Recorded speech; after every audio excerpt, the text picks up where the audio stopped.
Afternoon. Hello ma'am, TIFFA scan గురించి కొంచెం అర్థమయ్యేలాగా చెప్పండి.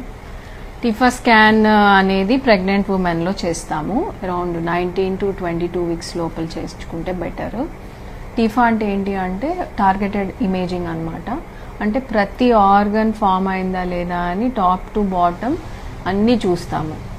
కళ్ళు, మూతి, ముక్కు, చేతులు అన్నీ చూస్తాం అనమాట. అవి ఫంక్షన్ ఎలా చేస్తాయి అని చెప్పలేకపోవచ్చు, కానీ అవి ఫామ్ అయినాయా లేవా అనేది మాత్రం చెప్పగలం. చాలా మంది ఈ స్కాన్ని నెగ్లెక్ట్ చేస్తున్నారు, ఎందుకని? చాలా మందికి తెలియదు. ఫస్ట్ ఆఫ్ ఆల్ అంటే వాళ్ళకి స్కాన్ చేయించుకోవాలి అని చెప్పని తెలియదు. ఎందుకంటే వాళ్ళు గైనకాలజిస్ట్ దగ్గరికి వెళ్ళరు. వాళ్ళు వెళ్తే వాళ్ళు ఆబ్వియస్లీ చెప్తారు. వాళ్ళకి ఏంటి అంటే చాలా మట్టుకు ఇగ్నోరెన్స్ ఉంటుంది. సో ఇగ్నోరెన్స్లో ఏమవుతుంది అంటే ఈ స్కాన్ చేయించుకోకపోయినా పర్లేదులే అని చెప్పని ఓవర్ కాన్ఫిడెంట్గా ఉంటారు. బేబీ బాగానే వస్తుందిలే అని చెప్పని. చిన్న చిన్న ప్రాబ్లమ్స్ ఉంటే పర్లేదు, కానీ గ్రాస్ ప్రాబ్లమ్స్ ఉంటే మాత్రం ప్రాబ్లం. తర్వాత బేబీ పుట్టిన తర్వాత దాని లైఫ్ ఎలా ఉండబోతోంది, దాని లైఫ్ అసలు కంపాటబుల్ కాదా అనేది అప్పుడే తెలుస్తుంది.